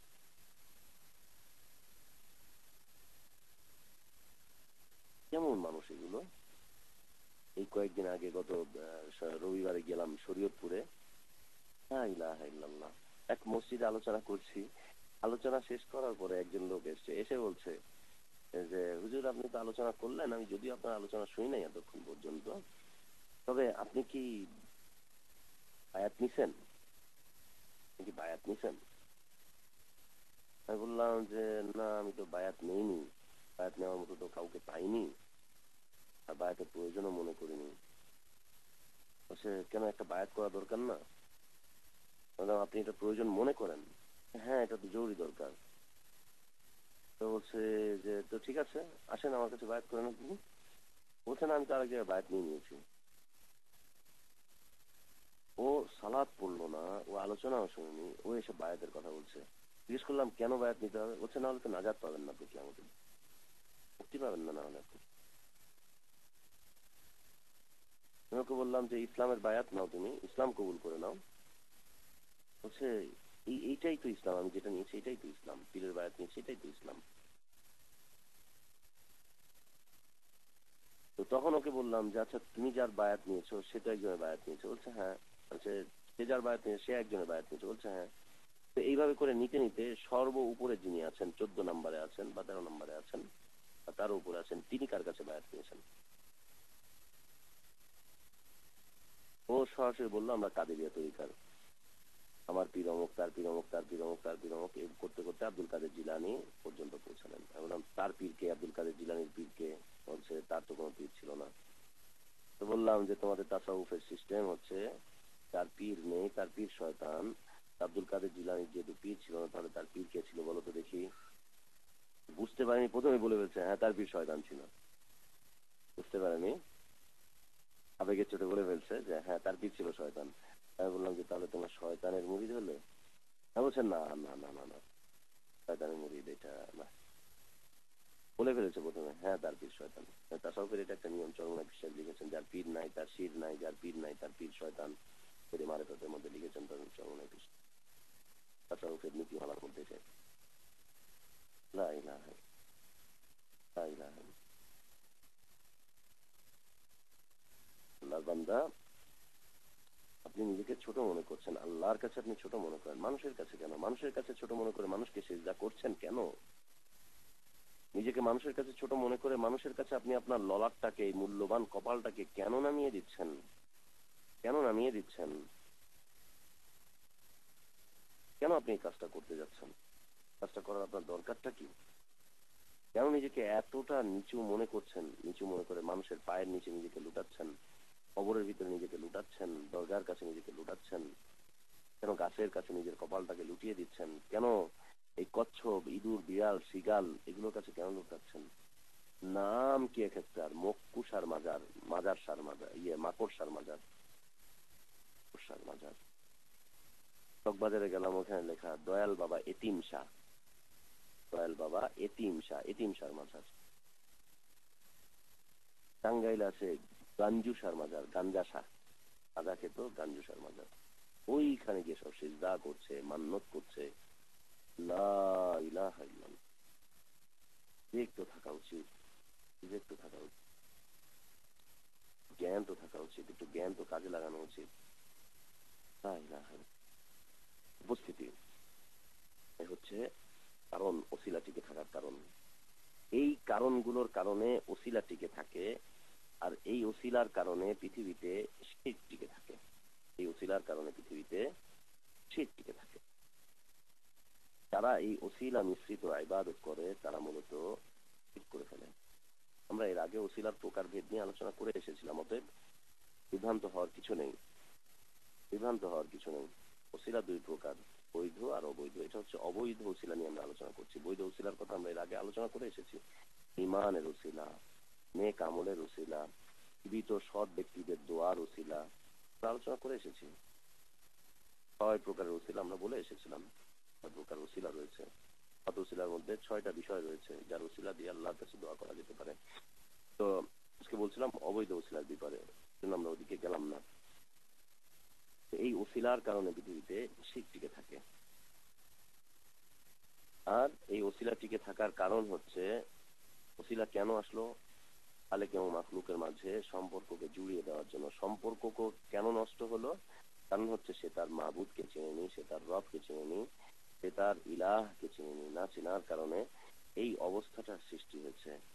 আল্লাহ সুবহানাহু ওয়া তাআলা সূরা যারিয়াত আয়াত নাম্বার 56, খুব বহুল প্রচলিত একটি আয়াত, বহুল পরিচিত একটি আয়াত, ওমা খালাকতুল জিন্না ওয়াল ইনসা ইল্লা লিয়াবুদুন। আল্লাহ বলছেন জিন এবং মানুষকে আল্লাহ সুবহানাহু ওয়া তাআলা শুধুমাত্র তার ইবাদতের জন্য সৃষ্টি করেছেন। অন্য কোথাও দেওয়া যাবে না আল্লাহর ইবাদতটাকে। সিজদা অন্য কোথাও দেওয়া যাবে না, নজর অন্য কোথাও দেওয়া যাবে না, মান্নত অন্য কোথাও দেওয়া যাবে না, উৎসর্গ অন্য কোথাও করা যাবে না। আমরা এর আগে ব্যাখ্যা করে করে করে করে এসেছি, ইবাদতের অসংখ্য ব্যাখ্যা করেছি, অনেকগুলো ব্যাখ্যা আমরা দিয়ে এসেছি। ইবাদত অন্য কোথাও দেওয়া যাবে না। যদি এককভাবে এক আল্লাহর জন্য করা হয় তবে সেটা তাওহীদ হবে। প্রত্যেকটা ইবাদত এককভাবে এক আল্লাহর জন্য যদি হয় সেটা হবে তাওহীদ। ভালোবাসবো তো এক আল্লাহকে, আল্লাহর জন্যই অন্য সবাইকে ভালোবাসবো। আপনি আপনার স্ত্রীকে ভালোবাসছেন আল্লাহর ভালোবাসার জন্য, আপনি আপনার ভাইকে ভালোবাসছেন আল্লাহকে ভালোবাসার জন্য, মুসলিমদেরকে আপনি ভালোবাসছেন আল্লাহকে ভালোবাসার জন্য। প্রত্যেকটা কাজ হবে আল্লাহর জন্য, প্রত্যেকটা ইবাদত হবে আল্লাহর জন্য, তখন সেটা হবে তাওহীদ। কেননা ইবাদত পাওয়ার হকদার হচ্ছেন একমাত্র আল্লাহ। আল্লাহর এই ইবাদতটাকে অন্য কারোর সাথে সম্পৃক্ত করা যাবে না, অন্য কারোর সাথে সম্পৃক্ত করা যাবে না। সেটা হতে পারে, নাও থাকতে পারে, অস্তিত্বওয়ালা হতে পারে, অস্তিত্বহীনও হতে পারে, এমন কারোর সাথে আল্লাহর ইবাদতকে তার করা যাবে না। এটা ছিল জাহিলিয়াতের একটা মতবাদ, একটা মতবাদ। আল্লাহ রাসূল সাল্লাল্লাহু আলাইহি ওয়াসাল্লাম এর বিরোধিতা করলেন, বিরোধিতা করলেন, বিরোধিতা করলেন। আল্লাহ ছাড়া যত কিছু ইবাদত করা হয় প্রত্যেকটা বিষয়কে তার করতে হবে। তা মূর্তির আকারে হোক, ভাস্কর্যের আকারে হোক, মরা আকারে হোক, সেটা জীবিত আকারে হোক, সেটা গাছের আকারে হোক, সেটা পাথরের আকারে হোক, সেটা ব্যক্তির আকারে হোক, সেটা বাপদাদার আকারে হোক, সেটা নিজের মনের খায়সাতের আকারে হোক, সেটাই হোক না কেন, সেটাই হোক না কেন, সেটাই হোক না কেন, এই সবগুলোকে বর্জন করতে হবে, সবগুলোকে বর্জন করতে হবে। মালাইকার আকারে হলেও সেটাকে বর্জন করতে হবে। এই যারা আল্লাহ ছাড়া গায়রুল্লাহর ইবাদত করে, যারা আল্লাহ ছাড়া গায়রুল্লাহর ইবাদত করে, তারা মূলত কোনো ইবাদতই করে না, কোনো ইবাদত করে না। যারা আল্লাহ ছাড়া গায়রুল্লাহর ইবাদত করে তারা মূলত কোনো ইবাদতই করে না, কারণ এই ইবাদতগুলো তার জন্য কোনো কাজে আসবে না, কোনো কাজে আসবে না। এরা কাফের সম্প্রদায়ের অন্তর্ভুক্ত হবে, কাফের সম্প্রদায়ের অন্তর্ভুক্ত হবে। এরা মন পূজারীর অন্তর্ভুক্ত হবে, মনের পূজা করে এরা, খায়সাতের পূজা করে এরা, এরা মূর্তি পূজারীর অন্তর্ভুক্ত হবে। আর আরেকটা সম্প্রদায় রয়েছে যারা কারোরই ইবাদত করে না, না আল্লাহর ইবাদত করে না গায়রুল্লাহর ইবাদত করে, কারোর ইবাদত করে না। সেই মানুষ আছে না, মুসলিমদের মধ্যেই রয়েছে, নামধারী মুসলিমদের মধ্যে রয়েছে, ওরা মসজিদে যায় না, মাজারে যায়, দরগায় যায়, মাজার দরগায় তো যাওয়াই যাবে না, আর মসজিদে ওরা যায় না, কোথাও যায় না, না আল্লাহর ইবাদত করে না গায়রুল্লাহর ইবাদত করে। এর হুকুমও আগেরটার সাথে একই বিষয়। যে গায়রুল্লাহর ইবাদত করে আর যে কারো ইবাদত করে না, উভয়ের হুকুম হচ্ছে এক, উভয়ের হুকুম হচ্ছে এক এবং বিচ্ছিন্ন, এক এবং অবিচ্ছিন্ন, এক। এটা জাহিলিয়াতের একটা মতবাদ। আল্লাহ সুবহানাহু ওয়া তাআলা শিরক যুক্ত কোনো আমল কবুল করবেন না, এবং আল্লাহ সুবহানাহু ওয়া তাআলা বিদআত যুক্ত কোনো আমল কবুল করবেন না। এই যে মাসআলা, এই মাসআলা বা এই যে মতবাদ, এই যে ধারণা, এই যে গঠনতন্ত্রের প্রথম একের ক, এই যে বিষয় ওসিলা, এটা হচ্ছে জাহিলিয়াতের সবচাইতে বড় মতবাদ, চাইতে বড় মতবাদ। এটা নূহ আলাইহিস সালাতু ওয়াস সালামের সময় থেকে শুরু হয়েছিল, একেবারে মুহাম্মদ সাল্লাল্লাহু আলাইহি ওয়াসাল্লামের যুগ পর্যন্ত এসেছিল। যেটা নূহ আলাইহিস সালাতু ওয়াস সালামের কওমের আগে এই বিষয়টা ছিল না, প্রথম শুরু হলো। আমরা শিরকের ইতিহাসের উপর আলোচনা করেছি, প্রথম শুরু হলো এই ওসিলা। ওয়াদ, সাওয়া, ইয়াগুস, ইয়াউক, নাসার পাঁচজন সৎকর্মশীল ভালো মানুষ ছিলেন। এদের ওসিলা করে তারা দোয়া করা শুরু করলো, মান্নত করা শুরু করলো, ওইখানে গিয়ে চাওয়া শুরু করলো, তাদের মাজারগুলোর কাছে, তাদের কবরগুলোর কাছে, এবং তাদের মূর্তি নির্ধারণ করলো, ভাস্কর্য তৈরি করলো, তাদের কাছে গিয়ে মনের আকুতি ব্যক্ত করা শুরু করলো, তাদেরকে ভালোবাসা শুরু করলো, আল্লাহকে ভালোবাসার মতো করে শুরু হয়ে গেল সেই সময় থেকে। নূহ আলাইহিস সালাতু ওয়াস সালাম হচ্ছেন প্রথম রাসূল। এই প্রথম রাসূল থেকেই শুরু হলো এই ওসিলার বিরুদ্ধে দাওয়াত, ওসিলার বিরুদ্ধে দাওয়াত। নবী মুহাম্মদুর রাসূলুল্লাহ সাল্লাল্লাহু আলাইহি ওয়াসাল্লাম আখিরি নবী, সর্বশেষ নবী, তিনি ওই একই দাওয়াত দিয়ে গেলেন, একই দাওয়াত দিয়ে গেলেন। এর বিরুদ্ধে আল্লাহ সুবহানাহু ওয়া তাআলা তাওহীদকে পাঠালেন, ইখলাস পাঠালেন, ইখলাস। এই ইখলাসের দাওয়াত, এই তাওহীদের দাওয়াত নিয়ে আসলেন প্রত্যেক রাসূল, প্রত্যেক নবী, প্রত্যেক নবী। তাদের দাওয়াতই ছিল এটা, আল্লাহ ছাড়া যত কিছুর ইবাদত করা হয় সবকিছুকে বর্জন করো। এটা মিডিয়া যুক্ত হোক অথবা সরাসরি হোক, মিডিয়া যুক্ত হোক অথবা সরাসরি হোক, গায়রুল্লাহর ইবাদত যারা করছে সকল প্রকার গায়রুল্লাহর ইবাদতকে বর্জন করো, এই দাওয়াতটুকু নিয়ে আসলেন প্রত্যেক নবী এবং রাসূল সাল্লাল্লাহু আলাইহি ওয়াসাল্লাম। কেন নিয়ে আসলেন, কেন এই বিষয়টাকে পাঠানো হলো? কেননা তাওহীদ হচ্ছে প্রত্যেকটা ইবাদতের মূল বিষয়বস্তু, প্রত্যেকটা ইবাদতের মূল বিষয়বস্তু। ভিত, একটা বিল্ডিং এর ভিত যখন নষ্ট হয়ে যায়, বিল্ডিং আর টিকে থাকে না। বিল্ডিং এর ভিত যখন নষ্ট হয়ে যায়, সে বিল্ডিংটা আর টিকে থাকে না। মানুষের ব্রেন যখন নষ্ট হয়ে যায়, মানুষ আর ভালো থাকে না। মানুষের হার্ট যখন নষ্ট হয়ে যায়, অকেজ হয়ে যায়, তখন আর মানুষ আসাস, এটা আসাস বলা হয়। তাওহীদ, ইখলাসটা হচ্ছে প্রত্যেকটা ইবাদতের আসাস, প্রত্যেকটা ইবাদতের মূল বিষয়বস্তু, মূল বিষয়বস্তু প্রত্যেকটা ইবাদতের। এই মূল বিষয়বস্তু যখন নষ্ট হয়ে যায়, তখন উপরের আর কিছুই থাকে না। মূল বিষয়বস্তু যখন নষ্ট হয়ে যায়, তখন আর উপরের কিছুই থাকে, সব বাতিল, সব বাতিল। এই জাহিলি যুগের মানুষরা, তারা অসংখ্য কিছুর ইবাদত করতো, অসংখ্য কিছুর ইবাদত করতো। ইবাদত করতো তারা আউলিয়া আল্লাহ এবং সালেহিনদের, ইবাদত করতো আউলিয়া আল্লাহ এবং সালেহিনদের। কেন ইবাদত করতো? এই যে পাঁচটা বিষয় বললাম, পিলার মাধ্যমে তাদের ইবাদত করতো। ওয়াদ, সাওয়া, ইয়াগুস, ইয়াউক, নাসার, লাত, মানাত, উজ্জা, হুবল, সব ভালো ভালো মানুষ ছিলেন, ভালো ভালো কাজ করতেন। এদের মাধ্যমে ইবাদত করতো, এদের মাধ্যমে তারা এই কাজগুলো করতো, যুক্তি উপস্থাপন করতো। এই যে পাঁচটা, পাঁচ ছয়টা বিষয়কে তারা যুক্তি উপস্থাপন করতো। এই যুক্তি উপস্থাপনের মাধ্যমে তারা আল্লাহর রুবুবিয়্যাতের ক্ষেত্রে অংশীদার সাব্যস্ত করে ফেলতো। আল্লাহর রুবুবিয়্যাতের অংশ হচ্ছে সকল শাফাতের মালিক হচ্ছেন আল্লাহ, কল্যাণের মালিক হচ্ছেন আল্লাহ, দাতা হিসাবে আছেন হচ্ছে এককভাবে এক আল্লাহ, তিনি হচ্ছেন দাতা। তো এই অংশীদার সাব্যস্ত করতো, আর তারা যুক্তিগুলোকে উপস্থাপন করতো। হাউলাই শুফাআউনা ইনদাল্লাহ, হাউলাই শুফাআউনা ইনদাল্লাহ, এরা হচ্ছে আল্লাহর কাছে আমাদের জন্য, ও আল্লাহ আমাদের জন্য শাফাআতকারী, আমাদের জন্য শাফাআতকারী। কথা বলতো না হাউলাই শুরাকাউনা ইনদাল্লাহ, এরা হচ্ছে আল্লাহর সাথে অংশীদার আমাদের জন্য, আল্লাহর কাছে এরা, আল্লাহর সাথে এরা অংশীদার, এ কথা বলতো না। আমলে বাস্তবায়ন করতো, কিন্তু এই কথা বলতো না যে এরা আল্লাহর অংশীদার। আল্লাহ যেমন শাফাতের মালিক, এরাও শাফাতের মালিক, এ কথা বলতো না। আল্লাহ যেমন রিজিকের মালিক, এরাও রিজিকের মালিক, এখানে গেলেই রিজিক পাওয়া যায়, কথা বলে না কিন্তু এখনো। আল্লাহ যেমন হায়াত দিচ্ছেন, এরা আমাদেরকে হায়াত দেয় বা সন্তান দেয়, এ কথা বলে না কিন্তু তারা। বলে না যে এরা হচ্ছে আল্লাহর অংশীদার, এ কথা তারা বলে না। বলে এরা হচ্ছে আল্লাহর কাছে সুপারিশকারী, এরা হচ্ছে আল্লাহর কাছে মিডিয়া, এরা হচ্ছে আল্লাহর নৈকট্যশীল করে দেওয়ার জন্য আমাদের জন্য একেবারে প্রয়োজনীয় বিষয়বস্তু এরা। এদের ছাড়া আমরা চলতেই পারছি না, যেতেই পারছি না। আল্লাহু আকবার। করছে শিরক আর বলছে শাফাআত। মনে রাখতে হবে, করছে শিরক, বলছে শাফাআত, করছে অংশীদারিত্ব আর বলছে তাওহীদ। করছে শিরক আর বলছে এটা হচ্ছে মিডিয়া, ওসিলা, আল্লাহর নৈকট্যশীল হওয়ার জন্য। ও আল্লাহর থেকে বিচ্ছিন্ন হয়ে যাচ্ছে আর বলছে যে আল্লাহর সাথে সম্পৃক্ত হচ্ছে। ও আল্লাহ থেকে বিচ্ছিন্ন হয়ে যাচ্ছে আর বলছে তাআল্লুক মা আল্লাহ হচ্ছে। মনে রাখতে হবে, শিরকের মাধ্যমে আল্লাহর সাথে সম্পর্ক গড়ে না, বরং শিরকের মাধ্যমে আল্লাহর সাথে সম্পর্ক কেটে যায়। আল্লাহ তাআলা শিরকের উপর সন্তুষ্ট হন না, আল্লাহ তাআলা শিরকের উপরে অসন্তুষ্ট, নারাজ হয়ে থাকেন। শিরকের কারণে আল্লাহর নৈকট্যশীল হওয়া যায় না, বরং শিরকের কারণে আল্লাহর সাথে সম্পর্ক কেটে যায়। কত প্রকার শিরক আছে, কোন শিরকের কারণে আল্লাহর সাথে সম্পর্ক কেটে যায়। তারা তাদের এই আমলটাকে আল্লাহর সাথে সম্পর্ক জুড়ে দেওয়ার জন্য কারণ হিসেবে উল্লেখ করত। তারা তাদের এই ওসিলাটাকে আল্লাহর সাথে সম্পর্ক দেওয়ার জন্য কারণ হিসেবে উল্লেখ। আল্লাহ সুবহানাহু ওয়া তাআলা বলছেন, মান কানা ইয়ারজু লিকা রাব্বিহি ফালিয়ামাল আমালান সালিহা।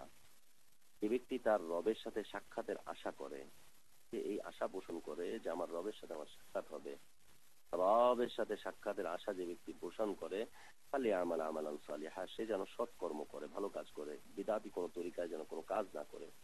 এই পীর মুরিদের ওসিলা, পীর মুরিদ, এই বিষয়বস্তুটা হচ্ছে বিদআত, বিদআতের মাধ্যমে শিরক, বিদআতের মাধ্যমে শিরক। আল্লাহ বলছেন ফালিয়ামাল আমালান সালিহ, সে যেন ভালো কাজ করে, ওয়ালা ইউশরিক বিইবাদাতি রাব্বিহি আহাদা, এবং সে যেন তার রবের সাথে কাউকে কোনো অংশে অংশীদার সাব্যস্ত না করে।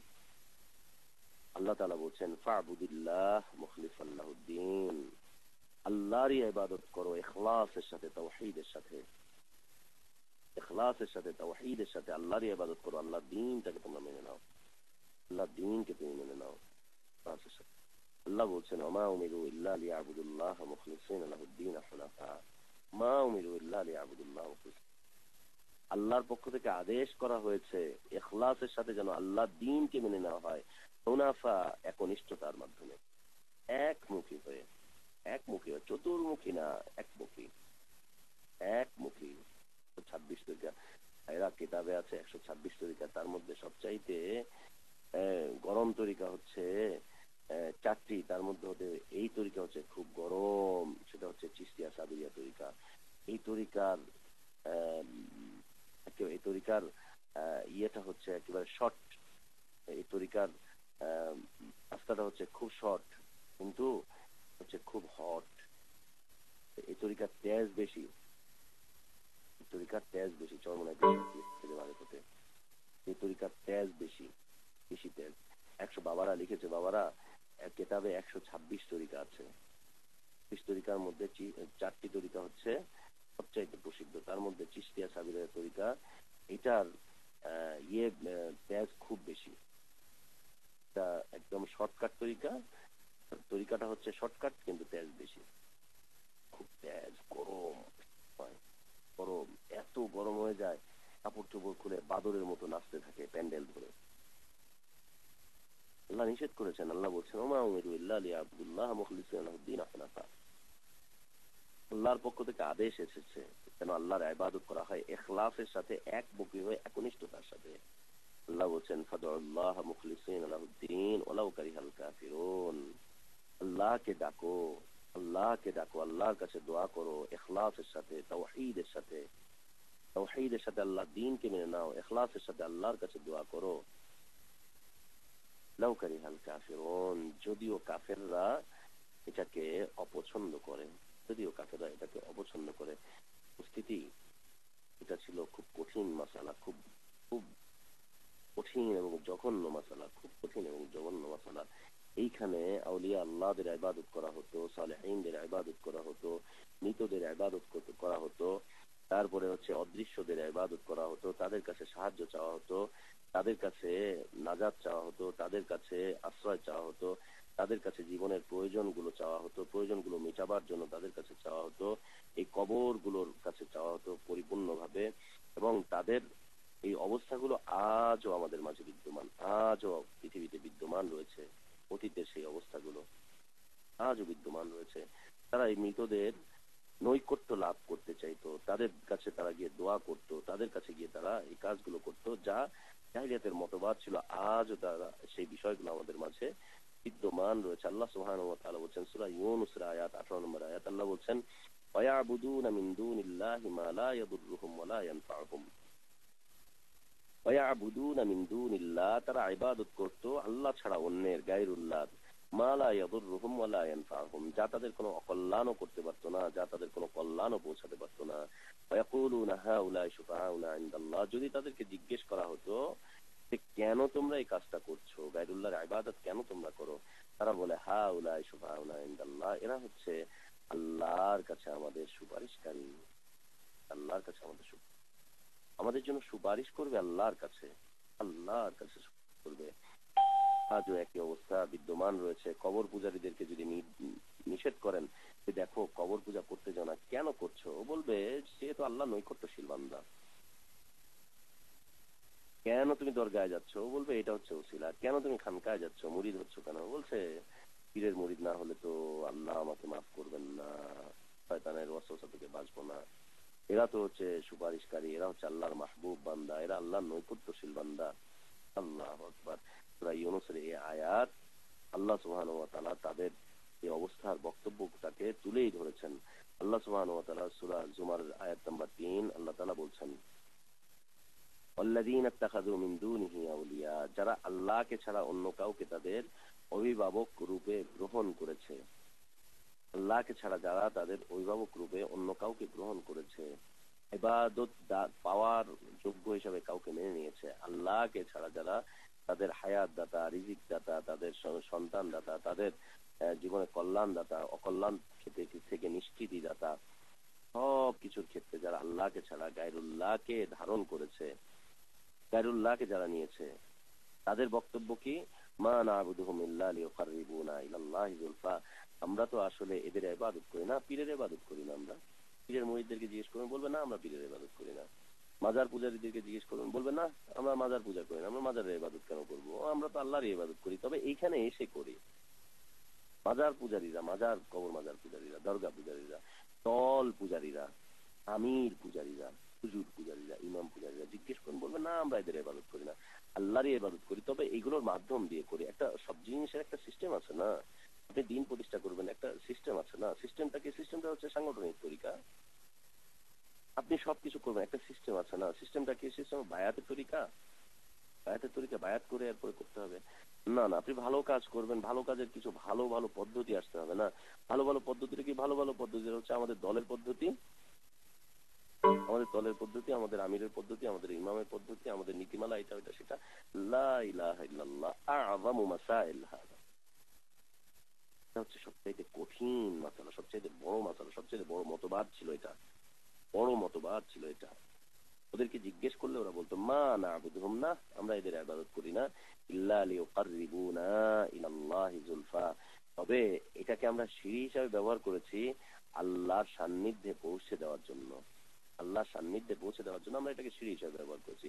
দরগা, খানকা, পীর, হুজুর, মুর্শিদ, এটা ওইটা সেটা সব কিছু হচ্ছে আমাদের জন্য একটা সিঁড়ি, একটা সিঁড়ি মাত্র। ব্যাস, সিঁড়ি হিসাবে আমরা এগুলোকে ব্যবহার করেছি, ব্যবহার করেছি। তারা সুন্দর করে বলতেন না আমরা শিরিক করি না, আমরা শিরিক করি না। আল্লাহু আকবার। বুঝছো, এই বিষয়গুলো ছিল সব শিরিক, সব শিরিক। তাদের বক্তব্যই ছিল যে আমরা এগুলো করি না। তাজ্জব হওয়ার মতো বিষয়, এরা কোরআনও পড়ে, এরা কোরআনও পড়ে। তাজ্জব হওয়ার মতো বিষয়, এরা কোরআনও পড়ে। আপনি গিয়ে দেখবেন প্রত্যেকটা মাজারে কোরআন রাখা আছে, প্রত্যেকটা খানকায় দরগায় কোরআন রাখা আছে, এবং প্রত্যেকটা অনুসারীরা কোরআনও পড়ে, কোরআন তেলাওয়াতও করে, তাদের কাছে কোরআনের অনুবাদও থাকে, অনুবাদও থাকে। প্রত্যেক দল পূজারীরা, ইমাম পূজারীরা, হুজুর পূজারীরা, আমির পূজারীরা, প্রত্যেক আয়াতকারীরা, এদের কাছে কোরআনও আছে। তাজ্জব হওয়ার কথা যে এরা কোরআনও পড়ে, এরা কিছু কিছু পড়ে, এদের কাছে আবার আলেম ওলামারাও রয়েছে। আল্লাহু আকবার। অথচ তারা জিনের পূজা করছে। এই যে জিন বশ করে যারা যত কিছু করছে, সব জিন পূজারী, সব কটা জিন পূজারী। যারা জিনের তদবির দেয়, জিন তদবির করে, জিন বশ করে, জিনের মাধ্যমে নালিশ করে, জিনের মাধ্যমে এটা ওইটা, সব জিন পূজারী। জিনের ইবাদত করছে, কেউ মাজারের, কেউ গাছের, কেউ এটার, কেউ সৎ সৎ ব্যক্তিদের, এগুলোর ইবাদত করছে। কেন? কারণ হচ্ছে এরা এটাকে অসেতা হিসাবে মেনে নিয়েছে। অসেতা, ওসিলা, বাস, এটা একটা ওসিলা। এই ওসিলা হচ্ছে সবচাইতে বড় মাধ্যম। যে ব্যক্তি ওসিলা ধারণ করবে, যে ব্যক্তি ওসিলা ধারণ করবে, সে আল্লাহ তাওহীদ থেকে বের হয়ে যাবে। সম্মানিত উপস্থিতি, এই আলোচনার দ্বিতীয় পাঠ বাকি থেকে গেল। ইনশাআল্লাহ আমরা আগামী সপ্তাহে বাকি অংশটুকু আলোচনা করব, তারপর আমরা আবার দ্বিতীয় ধারাতে চলে যাব। আল্লাহ আমাদেরকে হায়াতুন তাইয়্যিবা দান করেন, ইলমে বারাকাত দান করেন। আল্লাহ আমাদেরকে দ্বীনকে দ্বীনের মতো করে মানার তৌফিক দান করেন। আল্লাহ আমাদেরকে সকল প্রকার শিরকি মতবাদ থেকে হেফাজত করেন। আল্লাহ আমাদেরকে তাওহীদের উপরে টিকে থাকার তৌফিক দান করেন। আল্লাহুম্মা আমিন। আল্লাহ আমাদের পরিবারগুলোতে বারাকাত দান করেন। আল্লাহুম্মা আমিন। সম্মানিত উপস্থিতি, যত প্রকার ওসিলা রয়েছে, অবৈধ ওসিলা, সবকিছু থেকে আজকেই তওবা করতে হবে, আজকেই তওবা করতে হবে। পীরের মুরিদ ছিলেন, তওবা করে ফেলেন, আল্লাহর রাস্তায় কোরআন অধ্যয়ন করেন। পীরের দৃষ্টিতে নয়, একজন মুসলিমের দৃষ্টিতে কোরআন অধ্যয়ন করেন। যদি মুসলিমের দৃষ্টিতে কোরআন অধ্যয়ন করতে না পারেন, অন্তত পক্ষে একজন মানুষের দৃষ্টিতে কোরআন অধ্যয়ন করেন। কারণ এ কোরআন জগৎবাসীর জন্য হেদায়েতের বাণী নিয়ে এসেছে। কোরআন হচ্ছে হুদাল লিন্নাস। যদি মুসলিমের দৃষ্টিতে কোরআন অধ্যয়ন করতে পারেন আলহামদুলিল্লাহ, যদি অধ্যয়ন করতে না পারেন, অন্তত মানুষের দৃষ্টিতে কোরআন অধ্যয়ন করেন। কোন মুরিদের দৃষ্টিতে, কোন নেতার কর্মীদের দৃষ্টিতে, কোন দলের তরিকার দৃষ্টিতে কোরআন অধ্যয়ন করতে চান না। কোন সংগঠনের আমিরের দৃষ্টিতে, কোন মুরিদের দৃষ্টিতে কোরআন অধ্যয়ন করতে চান না, তাহলে এই কোরআন থেকে আপনি হিদায়াত পাবেন না। হুদাল লিন্নাস হয় মানুষের দৃষ্টিতে, মানুষের দৃষ্টিতে, অথবা একজন মুসলিমের দৃষ্টিতে। মুসলিমদের দৃষ্টিকোণ যেমন হওয়া উচিত, এই দৃষ্টিকোণ দিয়ে কোরআন অধ্যয়ন করেন, অথবা মানুষের দৃষ্টিকোণ দিয়ে কোরআন অধ্যয়ন করেন। কোন তরিকা, মত, পথ, খানকা, এই অধ্যায়, এই দৃষ্টিতে কোরআন অধ্যয়ন করতে যেন না, হেদায়েত থেকে দূরে চলে যাবেন, হেদায়েত থেকে দূরে চলে যাবেন। আল্লাহ আমাদেরকে সে পর্যন্ত হায়াতান তাইয়্যিবা দান করেন। আমিন। ওয়া আখির দাওয়ানা আলহামদুলিল্লাহি রাব্বিল আলামিন। আশহাদু আল্লা ইলাহা ইল্লা আনতা আস্তাগফিরুকা ওয়া আতুবু ইলাইক। আসসালামু আলাইকুম ওয়া রাহমাতুল্লাহি ওয়া বারাকাতুহু।